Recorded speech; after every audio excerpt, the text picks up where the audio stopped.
মিজান ভাইয়ের আগমন, শুভেচ্ছা স্বাগতম।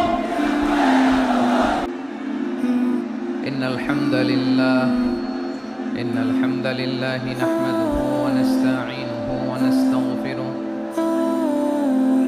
ওয়া নু'মিনু বিহি ওয়া নাতাওয়াক্কালু আলাইহি ওয়া না'উযু বিল্লাহি মিন শুরুরি আনফুসিনা ওয়া মিন সাইয়্যাতি আ'মালিনা মান ইয়াহদিহিল্লাহু ফালা মুদিল্লা লাহু ওয়া মান يضلل فلا هادي له أي فلن تجد له وليا مرشدا ونشهد أن لا إله إلا الله وحده لا شريك له هو الذي لا ضد له ولا ند له لا مثل له ولا مثيل له لا وزير له ولا كفيل له لا شبه له ولا شبيه له لا ولد له ولا والد له وهو الواحد الفرد الصمد لم يلد ولم يولد ولم يكن له كفوا أحد ونشهد أن سيدنا ونبينا وحبيبنا وبشيرنا ونذيرنا وطبيبنا وطبيب أرواحنا وحبيبنا وحبيب ربنا محمدا عبد الله ورسوله أرسله بالحق بشيرا ونذيرا وداعيا إلى الله بإذنه وسراجا منيرا أما بعد فقد قال الله تعالى في كلامه المجيد وفي فرقانه الحميد أعوذ بالله من الشيطان الرجيم بسم الله الرحمن الرحيم ولقد كرمنا بني آدم وحملناهم في البر والبحر ورزقناهم من الطيبات وفضلناهم على كثير ممن خلقنا تفضيلا إن الله وملائكته يصلون على النبي يا أيها الذين آمنوا صلوا عليه وسلموا تسليما اللهم صل على محمد وعلى آل محمد كما صليت على إبراهيم وعلى آل إبراهيم إنك حميد مجيد اللهم بارك على محمد وعلى آل محمد كما باركت على إبراهيم وعلى آل إبراهيم إنك حميد مجيد সকল প্রশংসার মালিককে, সকল ক্ষমতার উৎসকে। কেউ যেটা পারে না পারে কে, কেউ যেটা দেখে না দেখে কে? সে আল্লাহর দরবারে আমরা শুকরগুজার হচ্ছি। আমরা সবাই পড়ছি কালিমাতুশ শুকর, আলহামদুলিল্লাহ। সবাই একসাথে গলা ছেড়ে দিয়ে আওয়াজ করে পড়ুন, রব্বানা লাকাল হামদ হামদান কাসীরান তাইয়িবান মুবারাকান ফীহি ইয়া রাব্বি লাকাল হামদু কামা ইয়ানবাগি লিজালালি ওয়াজহিকা ওয়া আযীমি সুলতানিকা লাকাল হামদু বিল ঈমান লাকাল হামদু বিল ইসলাম লাকাল হামদু বিল কুরআন। আল্লাহ রাব্বুল ইজ্জা ওয়াল জালালের দরবারে শুকরিয়া জ্ঞাপনের পাশাপাশি আমি আজকের এই প্রোগ্রামের অর্গানাইজিং কমিটিকে অন্তরের অন্তঃস্থল থেকে ধন্যবাদ জানাতে চাই যে আদ-দ্বীন ফাউন্ডেশন অথরিটি তারা 3 দিন ব্যাপী যশোরের ফুলের হাটে এরকম চমৎকার গোছানো ওয়েল অর্গানাইজড একটা তাফসীরুল কোরআনের প্রোগ্রামের আয়োজন করেছে। আমি আল্লাহর শুকরিয়া জ্ঞাপনের পাশাপাশি তাদেরকে আমার অন্তরের অন্তঃস্থল থেকে শুকরিয়া, ধন্যবাদ এবং মোবারকবাদ জানাতে চাই। আজকের প্রোগ্রামে উপস্থিত আছেন বৃহত্তর খুলনা বিভাগের ব্যবসায়ী ভাইয়েরা, কর্মজীবী ভাইয়েরা, ছাত্র ভাইয়েরা, পর্দার আড়ালে মহিলা প্যান্ডেলে আমার মায়েরা, বোনেরা। উপস্থিত আছেন কওমি মাদ্রাসার মুহতামিম বৃন্দ, আলিয়া মাদ্রাসার প্রিন্সিপাল হুজুর, শিক্ষক বৃন্দ, ছাত্রবৃন্দ, ইমাম সাহেব, খতিব সাহেব, মুয়াজ্জিন সাহেব, আইন শৃঙ্খলায় কর্মরত ভাইয়েরা, ভলান্টিয়ার্স, মিডিয়া কর্মী, সাংবাদিক বন্ধুরা, ইউটিউবার্স, আমি সবাইকে অন্তরের অন্তঃস্থল থেকে শুভেচ্ছা জানিয়ে শুরু করতে চাই। প্রিয় ভাইয়েরা, আমি জানি যশোরের মানুষ খুবই well civilized, they know manners. তারা ম্যানার জানে, অতিথির সাথে কেমন আচরণ করতে হয় যশোরের লোকেরা এটা জানে কি জানে না বলেন? মাশাআল্লাহ। স্টেজ থেকে ইনস্ট্রাকশন আসলে সেটা শুনতে হবে, না শুনলে আমিও বলতে পারবো না, আপনারাও উপকৃত হবেন না। কোটি কোটি টাকা ব্যয়, অনেক পরিশ্রম সাপেক্ষে, অনেক ওয়েল ডিজাইন করে ওনারা প্রোগ্রাম করেছেন। শেষ অধিবেশন যদি আপনারা ধাক্কা ধাক্কি বিশৃঙ্খলা করেন, বঞ্চিত হব, আমরা বঞ্চিত হব, আপনারা বঞ্চিত হবেন। মিডিয়া কর্মীদের মাধ্যমে দেশে বিদেশে কোটি কোটি দর্শক তারা বঞ্চিত হবে। আর যদি একটা নীরব, নিস্তব্ধ, নিঝুম পরিবেশ আমাকে উপহার দেন, আমি জনগুরুত্বপূর্ণ, যেটা রাষ্ট্রের জন্য গুরুত্বপূর্ণ, যেটা সামাজিকভাবে আমাদের জন্য গুরুত্বপূর্ণ, আমার ব্যক্তি জীবনের জন্য গুরুত্বপূর্ণ, গোটা মানবতার জন্য গুরুত্বপূর্ণ, এরকম কিছু বার্তা আজকের এই ঐতিহাসিক যশোরের প্রোগ্রামে আমি রাখতে চাই ইনশাআল্লাহ। কিন্তু সেজন্য সহযোগিতা করতে হবে। যে ডান দিকের ছেলেরা মাশাআল্লাহ বলার সাথে সাথে ঠান্ডা, কিন্তু এখানে এখনো ঠান্ডা হচ্ছে না। তোমরা ভলান্টিয়ারদের কথা শোনো, জায়গা না পেলে পেছনে যাও, ধাক্কাধাক্কি করো কেন ভাইয়েরা? এটা করো না। এই যে তোমাদেরকে দেখতে পাচ্ছি তো, একে অপরকে ধাক্কা ধাক্কি করে আমাকে দেখার চেষ্টা, পেছনে চলে যাও। Move move on, move, sit or move. আমি বারবার থামুন, চুপ করুন বলতে পারবো না। Sit or move on. 9টা প্যান্ডেল আছে, এখানে ধাক্কাধাক্কির কোনো মানি হয় না। তোমরা ধাক্কাধাক্কি করবা, এই জন্য প্যান্ডেল করা হয় নাই 9টা। বসো, কোনো কথা নাই, বসো বসো। কানগুলো খরগোশের কানের মতো খাড়া করো, কোনো আওয়াজ নাই, আওয়াজ নাই, কোনো আওয়াজ নাই। এই যে প্রিয় ভাইয়েরা, আল্লাহর ওয়াস্তে চুপ করুন। যশোরের ভাইয়েরা, আল্লাহর ওয়াস্তে চুপ করুন। আমি 10 থেকে 0 গুনবো, এরপরে যদি আওয়াজ হয় চলে যাব, আমি চলে যাব, কিন্তু কোনো আওয়াজ নাই। আমি কিছু জিজ্ঞেস করলে উত্তর দেওয়ার সময় গলা ফাটায় আওয়াজ করতে হবে, ঠিক কিনা? বাস, এর বাইরে আর আওয়াজ নাই। 10 থেকে 0 গুনবো, হয় বসো, নয় অন্য প্যান্ডেলে যাও, কোনো আওয়াজ হবে না। 10, 9, 8 7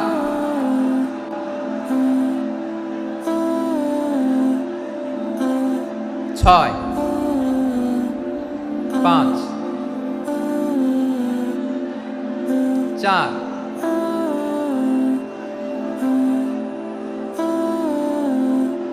3 2 1 শূন্য। প্রিয় ভাইরা, অনেক আলোচনা হয়েছে 3 দিন ব্যাপী। দেশ বরেণ্য প্রথিতযশা ওলামায়ে হযরতের মুখে আপনারা অসংখ্য কথা শুনেছেন। আমলের জন্য এগুলোই যথেষ্ট। নতুন করে আমার বলার কিছুর দরকার নাই। নতুন করে উপস্থাপনের মতো বলার মতো আমার কাছে কিছু নাইও। যা বলার 1500 বছর আগে আল্লাহ তাআলা উম্মাহকে বলে দিয়েছেন, ঠিক কিনা? এমন কিতাব দান করেছে যে কিতাবে ভুল নাই। যতই পড়ি ততই শেখা যায়। বিয়ন্ডলেস, বাউন্ডলেস, বটমলেস, কুল কিনারা নাই, কুল কিনারা বিহীন সাগর। পড়েন সুবহানাল্লাহ। গত 3 দিন ধরে স্কলাররা যে সমস্ত বিষয় কোরআন সুন্নাহর আলোকে আলোচনা করেছে, আমরা যেন সেগুলোর উপর আমল করতে পারি। আল্লাহ তৌফিক দান করুক, আমরা পড়ি আমিন। আসুন, এখানে আসার বসার এই প্রোগ্রামে অংশগ্রহণ করার উদ্দেশ্যকে, নিয়াতকে আমরা খালেস করে নেই। আজকে আমরা যা শুনবো শিখবো আমলের নিয়তে শুনবো, ঠিক কিনা বলেন? শেষ পর্যন্ত নীরবতা বজায় রাখবো। আমি উঠবো, আপনারা উঠবেন। এর আগে ওঠা যাবে না। স্কেজিউলে একটু চেঞ্জ এসেছে, এশার সালাত হয়নি। আমার আলোচনার পরপরই আজান হবে। এশার সালাতে আমরা জামাতে অংশগ্রহণ করে একসাথে বিদায় নেব ইনশাল্লাহ। বলেন, বিশৃঙ্খলা করলে আমার বুঝাতে, পয়েন্টগুলো শেয়ার করতে দেরি হবে। আর এই যে এরকম নীরব নিস্তব্ধ থাকলে সুবিধা হবে। আল্লাহর ওয়াস্তে বি স্মার্ট। জায়গা না হলে চলে যাবেন, আওয়াজ করবেন না। ভলান্টিয়াররাও আওয়াজ নয়, ইশারা ইঙ্গিতে। প্রিয় ভাইরা, যে টপিকটি নিয়ে আমি আপনাদের সামনে আজকে কথা বলতে চাই, টপিকটি অনেক গুরুত্বপূর্ণ। টপিকটি হচ্ছে হিউম্যান রিসোর্স ডেভেলপমেন্ট, মানব সম্পদ উন্নয়ন। কারণ আল্লাহ তাআলা আমাদের যা দেখ আর না দেখ এটা দিছে। মানুষ আর মানুষ, 18 কোটি মানুষ, ঠিক কিনা? এই 18 কোটি জনসংখ্যার দেশে বসবাস করে আমরা খুশি না বেজার? খুশি হইতে হবে, বেজার হইেন না। জাপানের খবর জানেন? তাদের গ্রোথ রেট নিচের দিকে, উল্টো। জনসংখ্যা নাই, বাচ্চা নিলে, সন্তান নিলে গভর্নমেন্ট তাদের টাকা দেয়। আমাদেরকে আল্লাহ তাআলা দয়া করে, মায়া করে এই সম্পদটা দিয়েছেন। এই মানব সম্পদকে যেন আমরা কাজে লাগাই ইনশাআল্লাহ। পড়েন সবাই। হিউম্যান রিসোর্স ডেভেলপমেন্ট অনেক জনগুরুত্বপূর্ণ বিষয়, খুব সেন্সিটিভ বিষয়। বুঝতে হবে যশোরের স্মার্ট ছেলেরা, এই যে আমি যাদেরকে দেখতে পাচ্ছি, all are the Gen Z of Jashore. Gen Z, ওরা স্মার্ট, ওরা ইশারা ইঙ্গিতে কাজ করে। এই যে পুরো গদি উল্টায় দিছে, ঠিক কিনা? 24-এর ছাত্র নাগরিক অভ্যুত্থান আমাদের দেখিয়ে দিচ্ছে কিভাবে চোখের ইশারায় গদি উল্টে দিতে হয়। তো জেনজিদের নিয়ে বসেছে। ওরা তো স্মার্ট, ওরা ডিস্টার্ব করবে না। মেহরবানি করে আমার সাথে কানেক্ট করো, 1 to 1, brain to brain, eye to eye contact করো আমার সাথে। তাকাও, কষ্ট হলো আমার দিকে তাকাও, আওয়াজ করা যাবে না, আমার দিকে তাকাও। প্রিয় ভাইরা,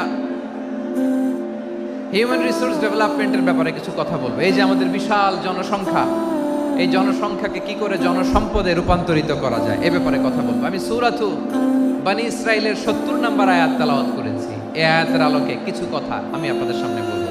আল্লাহ তাআলা ইরশাদ করছেন, ওয়ালাকাদ কাররামনা বনী আদম ওয়া হামালনাহুম ফিল বাররি ওয়াল বাহরি ওয়া রাযাকনাহুম মিনাত তাইয়্যিবাত ওয়া ফাদ্দালনাহুম আলা কাসীরিম মিম্মান খালাকনা তাফদীলা। পড়েন আল্লাহু আকবার। রব্বুল আলামিন বলেন, ওয়ালাকাদ কাররামনা বনী আদম, আমি বনী আদমকে সম্মানিত করেছি, বনী আদমকে মর্যাদা দিয়েছি। ওয়া হামালনাহুম ফিল বাররি ওয়াল বাহর, বনী আদমকে জলে স্থলে এবং সমুদ্রে চলাচলের বাহন দিয়েছি। ওয়া রাযাকনাহুম মিনাত তাইয়্যিবাত, তাদেরকে পবিত্র রিজিকের বন্দোবস্ত করেছি। ওয়া ফাদ্দালনাহুম আলা কাসীরিম মিম্মান খালাকনা তাফদীলা, আর আমি আল্লাহ যাদেরকে সৃষ্টি করেছি তাদের মধ্য থেকে বনি আদমকে আমি শ্রেষ্ঠ বানিয়েছি। আমরা শ্রেষ্ঠ, আমরা আশরাফুল মাখলুকাত। আমরা কি এই যে এমনি চিল্লাচিল্লি করে জিজ্ঞেস করলে বলে না, আমরা আশরাফুল মাখলুকাত। আমরা কি শ্রেষ্ঠ, সবার চেয়ে সেরা। আমাদের মতো করে আল্লাহ কাউকে বানায় নাই। দুই পায়ে ভর করে শির দ্বারা এরকম স্ট্যান্ড রেখে মাথা উঁচু করে দাঁড়াতে পারে এরকম কোন প্রাণী পৃথিবীতে আছে? এজন্য আল্লাহ বলেন ওয়ালাকাদ কাররামনা বনি আদম, আমি বনি আদমকে সম্মানিত করেছি, তাদেরকে আমি মর্যাদা দিয়েছি। তাদেরকে আমি যত মর্যাদা দিয়েছি আমার কোন সৃষ্টিকে এত মর্যাদা দেই নাই। পড়েন সুবহানাল্লাহ। I have dignified the status of the sons of Adam. আদমের সব সন্তানের মর্যাদা আমি বাড়িয়েছি। আল্লাহ এখানে বলেননি ওয়ালাকাদ কাররামনাল মুমিনিন, আমি মুমিনের মর্যাদা বাড়িয়েছি, বলেছেন? আল্লাহ এখানে বলেন নাই ওয়ালাকাদ কাররামনাল মুসলিমিন, আমি মুসলিমের মর্যাদা বাড়িয়েছি। আল্লাহ বলেছেন ওয়ালাকাদ কাররামনা বনি আদম, আমি বনি আদমের সম্মান বাড়িয়েছি। হোক সে মুমিন কিংবা কাফের, মুসলিম কিংবা মুশরিক, আস্তিক কিংবা নাস্তিক, আরব কিংবা অনারব, যেই হোক না কেন আদম সন্তান সবগুলার মর্যাদা বাড়ায় দিয়েছে কে? সবার মর্যাদা আল্লাহ বাড়িয়েছে। মানুষ হিসেবে মর্যাদা। বিশ্বনবী সাল্লাল্লাহু আলাইহি ওয়াসাল্লাম ইহুদির লাশ দেখে দাঁড়িয়ে গেলেন। কার লাশ? আমার যশোরের ভাইয়েরা আওয়াজ করে বলুন, কার লাশ? ইহুদির লাশ দেখে দাঁড়ায় গেলেন। সাহাবারা বললেন ইয়া রাসূলুল্লাহ, আপনি দাঁড়ালেন যে, এটা তো ইহুদির লাশ। বিশ্বনবী বললেন আওয়ালাইসাত নাফসান, এটা কি মানুষ নয়? এটা হোক ইহুদি হোক খ্রিস্টান, এটা তো মানুষ। আমি মানুষ দেখে দাঁড়িয়েছি। আই স্যালিউট দ্য হিউম্যানিটি, আমি মানবতাকে সম্মান করেছি। পড়েন সুবহানাল্লাহ। তাহলে এই জমিনে মানুষের মর্যাদা বেশি, হোক আস্তিক হোক নাস্তিক, হোক মুমিন কিংবা কাফের। আদমের সন্তান হলে মানুষ হলেই তার মর্যাদা বাড়িয়েছে কে? আমার কলিজার টুকরা যশোরের ভাইয়েরা, মানুষের মর্যাদা আল্লাহ এত বাড়িয়েছেন। মানুষ জীবিত থাকলেও যেমনি মর্যাদাবান, মরে গেলেও মর্যাদাবান। সুবহানাল্লাহ পড়েন। মানুষ মরে গেলে এই ডেড বডিটা কি হয়? পচে যায়, গলে যায়, মাটির সাথে মিশে যায়। তাই বলে আপনি ডেড বডির সাথে যাচ্ছে তাই করতে পারবেন না। পারবেন? কেউ যদি অন্যায় করে তাকে যদি আপনি শাস্তির আওতায় আনেন, যা মনে চায় করতে পারবেন না। তারা আগুন দিয়ে পোড়াতে পারবেন না, নাক কাটতে পারবেন না, কান কাটতে পারবেন না, অঙ্গ বিকৃতি করতে পারবেন না। কারণ মানব জাতির মর্যাদা স্বয়ং দিয়েছে কে? ডেড বডি পচে যাবে, গলে যাবে। তারপরে ইসলাম বলে না, খবরদার, এই মরা লাশটারও একটা মর্যাদা আছে না নাই? ইসলাম বলে এই লাশটা গলে যাবে, পচে যাবে, কিন্তু এটার অমর্যাদা করো না। কর্পূর দিয়ে, খেজুর পাতা দিয়ে এটাকে ওয়ার্ম ওয়াটার দিয়ে, গরম পানি দিয়ে ধৌত করো। সাদা শুভ্র ধবধবে কাপড় দিয়ে লাশটাকে তুমি কাভার করো। তারপরে খাটিয়ার মধ্যে লাশটাকে রেখে বিশাল একটা প্রোগ্রাম করো, একটা ফিউনারাল প্রোগ্রাম করো। ওই প্রোগ্রামের ডানে বায়ে পেছনে লাশটারে রাখলে হবে না, প্রোগ্রামের একেবারে সামনটাতে তুমি লাশটাকে রাখো। সুবহানাল্লাহ। একটা ফিউনারাল প্রোগ্রাম করতে হবে, তাকে শেষ বিদায় জানাতে হবে, যেটাকে আমরা জানাজা বলি। কি বলি? জানাজা মানে মাইয়েতের জন্য দোয়া, তার জন্য দোয়া করা হয়। তাকে একটা সিস্টেমেটিক অর্ডারে কবরে রাখা হয়, সুন্দরভাবে সেটাকে কবরস্থ করা হয়, মাটি দেয়া হয়, পানি দেয়া হয়। তার মানে মরে গেলেও মানুষের সম্মান বাড়ায় দিয়েছে কে? এজন্য আল্লাহ বললেন ওয়ালাকাদ কাররামনা বনি আদম, বনি আদমের সম্মান মর্যাদা আমি আল্লাহ বাড়িয়ে দিয়েছি। মানুষের সম্মানে তুমি কখনো আঘাত করো না, ঠিক কি না? তাহলে ভাই, প্রথম মেসেজ হচ্ছে the first and foremost message tonight to the people of Jessore. Allah বলেন I have dignified the status of son of Adam, আমি বনি আদম সবার মর্যাদা বাড়িয়ে দিয়েছি। হোক আস্তিক নাস্তিক, হোক কাফের কিংবা মুশরিক, তার মর্যাদা বাড়াই দিছে কে? যখন বন্যা হয় আমরা ত্রাণ নিয়ে যাই, আমরা শুধু মুসলমানদেরকে ত্রাণ দেই নাকি? হ্যাঁ, আমরা মুসলমানকেও দেই, অমুসলমানকেও দেই, হিন্দুকেও দেই, বৌদ্ধকেও দেই। যেখানেই মানবতা বিপন্ন সেখানে ইসলামের হেল্পিং হ্যান্ড আছে না নাই? সুবহানাল্লাহ। কি দিন আমরা পেয়েছি, কি বিধান আমরা পেয়েছি। ওয়ালাকাদ কাররামনা বনি আদম। আমি বনি আদমকে সম্মানিত করেছি। এরপর আল্লাহ বললেন ওয়া হামালনাহুম ফিল বাররি ওয়াল বাহর, মানুষকে স্থলে এবং সমুদ্রে চলাচলের বাহন আমি দিয়েছি। স্থলে কিভাবে চলবে, জলে কিভাবে চলবে, এই বাহনের ব্যবস্থা করেছে কে? এই জেনজি, এই স্যামড়া, ইরাম করতেছো কিসের জন্য? হ্যাঁ, ইরাম করলে চলবি? হ্যাঁ, বস বস বস বস, আওয়াজ করতেছো কেন? দিবানা, কথা বলতে দিবানা আমাকে? তো এইটা বুঝি তোমাদের ভালোবাসার নমুনা? তোমাদের ভালোবাসার কারণে যদি আমি কোথাও দাঁড়াতেই না পারি, কোথাও বসতে না পারি, কোথাও দুটা কথা বলতে না পারি, এই ভালোবাসা দিয়ে কি হবে আমার? বরং ঘামতে ঘামতে ঘর্মাক্ত হব, রক্তাক্ত হব। কিন্তু সেন্ট্রাল থেকে, সেন্ট্রালি যে ইনস্ট্রাকশন আসবে, সেই ইনস্ট্রাকশনের এক চুল আমরা ডানে বায়ে যাব না। এইটা গণজাগরণের জন্য এইটা দরকার, ইসলামী বিপ্লবের জন্য এইটা দরকার। তো আধা ঘন্টা ধরে যদি তোমাদেরকে থামানোই না যায়, এই লস্কর দিয়ে আমি কি করব? আল্লাহর ওয়াস্তে নো নো নো স্লোগান, চুপচাপ একেবারে আমার দিকে তাকাও। আল্লাহ বললেন ওয়া হামালনাহুম ফিল বাররি ওয়াল বাহর, জলে স্থলে আমি চলাচলের যানবাহনের ব্যবস্থা করেছি। আমরা স্থলে ঘোড়ার উপরে চড়ি, উটের উপরে চড়ি, গাড়ির উপরে চড়ি। এই যে গাড়ির ইঞ্জিন বানাইছি আমরা, এটার মেধা দিয়েছে কে? আবার সাগরের মধ্যে আমরা নৌযান, জলযান, বড় বড় জাহাজ দিয়ে এক মহাদেশ থেকে আরেক মহাদেশ যাই, এক দেশ থেকে মালামালগুলো আরেক দেশে পাঠাই। সাগরের ভেতরে নৌকাগুলোরে ধরে রাখলো কে? ওয়াল ফুলকিল্লাতী তাজরি ফিল বাহরি বিমা ইয়ানফাউন নাস, মানুষের উপকার আছে এরকম সরঞ্জামাদি নিয়ে সাগরের উপরে বিশাল বিশাল জলযানগুলো চলে। এগুলো ডুবে যায় না, কাত হয়ে যায় না, পড়ে যায় না। এগুলোকে স্থিতিস্থাপকতাকে ঠিক করে রাখলো কে? আপনারা জাহাজ দেখেছেন? জাহাজ, হ্যাঁ, বাড়ি চট্টগ্রাম হইলে দেখতে পারতেন। দেখছেন? বিশাল বিশাল জাহাজ, বিশাল জাহাজ মালামাল নিয়ে এক মহাদেশ থেকে আরেক মহাদেশে যায়। গত মাসে আমার জাপান সফর ছিল। এই যে বাংলাদেশে যে গাড়িগুলো চালান, বেশিরভাগ গাড়ি আসে কিন্তু জাপান থেকে। হাজার হাজার গাড়ি একটা জাহাজ বহন করতে পারে, হাজার হাজার গাড়ি। এটাতে সাগরের মধ্যে ভাসাইলো কে? সবাই বলুন, ভাসালো কে? হাজার হাজার গাড়ি নিয়ে জাপানিজ গাড়িগুলো আমাদের চট্টগ্রামের এয়ারপোর্টের বন্দরে ভিড়ে। যুক্তরাষ্ট্রে আমি দেখেছি বিশাল বিশাল জাহাজ। আপনারা টাইটানিক জাহাজের নাম শুনেছেন? টাইটানিকেরও 8 গুণ 10 গুণ বড়। সুবহানাল্লাহ কইবেন না?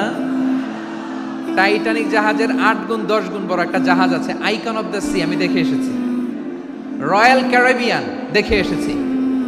সাগরের সামনে জেটিতে যখন দাঁড়ালাম, জাহাজটা যখন যায়, আমার মনে হচ্ছে একটা শহর, গোটা শহর, the entire city is floating on the water. পুরো একটা শহর মনে হয় পানির উপর দিয়ে ভেসে যাচ্ছে। পড়েন সুবহানাল্লাহ। এই যে আইকন অফ দ্য সি, এই ক্রুজ, এই জাহাজটা, এটার ভিতরে স্টেডিয়াম আছে। কিসের ভিতরে স্টেডিয়াম? কথা বুঝে নাই বোধহয়। স্টেডিয়াম কিসের ভিতর? সুইমিং পুল আছে, শপিং মল আছে, রেস্টুরেন্ট আছে, ক্লাব আছে, 3000 4000 রুম বিশিষ্ট, কক্ষ বিশিষ্ট হোটেল আছে। এই সবগুলোর নিয়ে এগুলো চলে সাগরের এই দোলার মধ্যে, জলোচ্ছ্বাসের মধ্যে। এই সাগরের ভেতরে এই জাহাজগুলোর ভাষায় রাখছে কে?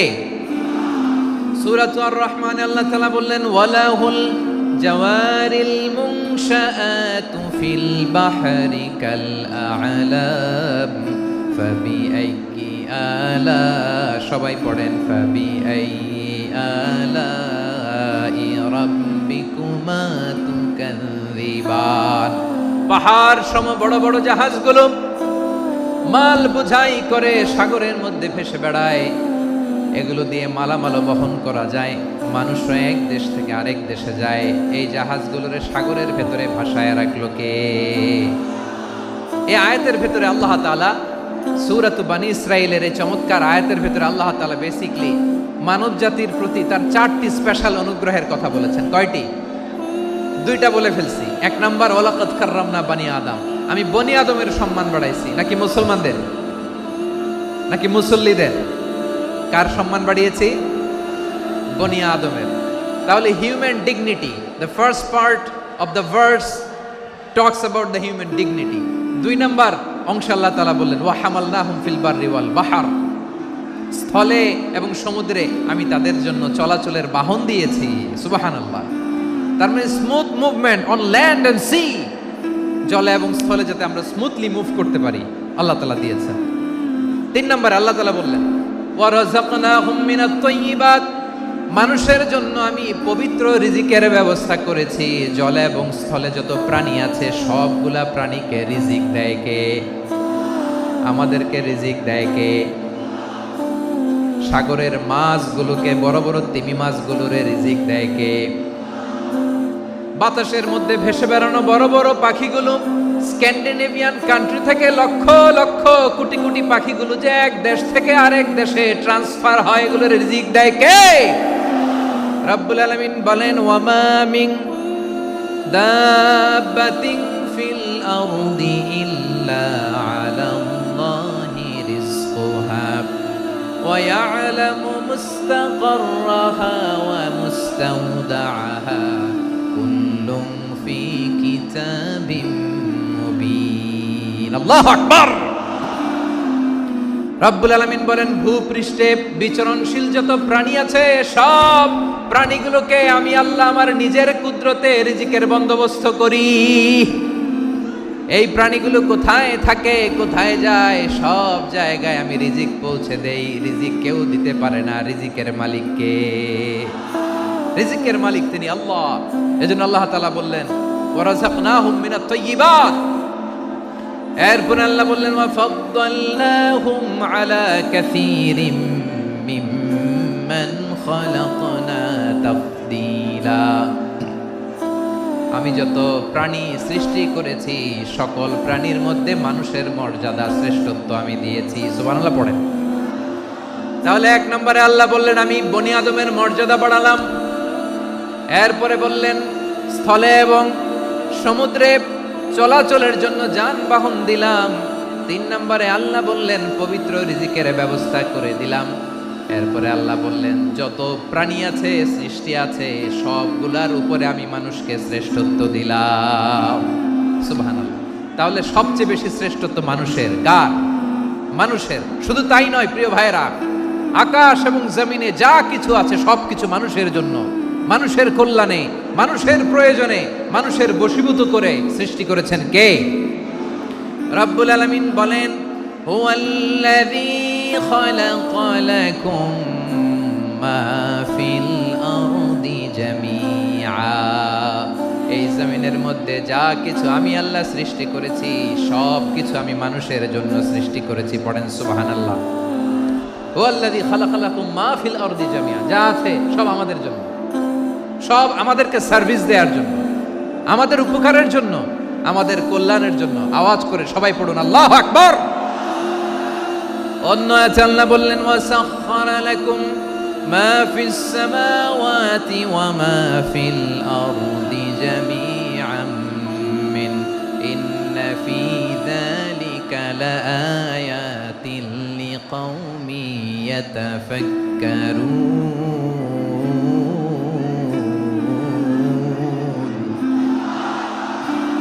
প্রথমে আয়াতে আল্লাহ বললেন জমিনে যা আছে সব তোমাদের কল্যাণে আমি সৃষ্টি করলাম।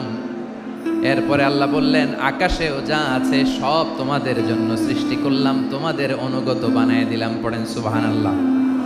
মানুষের কি ব্রেইন দেখেন, মানুষ জমিন ছেড়ে আকাশে চলে যায়। পাখি দেখে মানুষের শখ হলো পাখি যেহেতু উঠতে পারে আমরাও পারবো। অরবিল রাইট, উইলবার রাইট, 2 ভাই মিলে আঁকাঝোঁকা করতে করতে করতে করতে প্লেন বানায় ফেললো। কোন সুবহানাল্লাহ। এখন পাখিও ওরে, আমরাও ওরি। এরপরেই মানুষের কৌতূহল থামে নাই এখানে। মানুষ চলে গিয়েছে চাঁদে। কোথায় গেছে? এখন কিন্তু চাঁদে জমি বিক্রি হয় জানেন। পৃথিবী নিয়ে মারামারি শেষ। রাশিয়া আমেরিকা এখন ধরছে চাঁদ আর মঙ্গল গ্রহ। এখন চাঁদে জমি বিক্রি হয়, মঙ্গলে জমি বিক্রি হয়। এই চাঁদ মঙ্গল, বৃহস্পতি, শনি সব আল্লাহ তাআলা আমাদের জন্য বানিয়েছেন। সুবহানাল্লাহ পড়েন।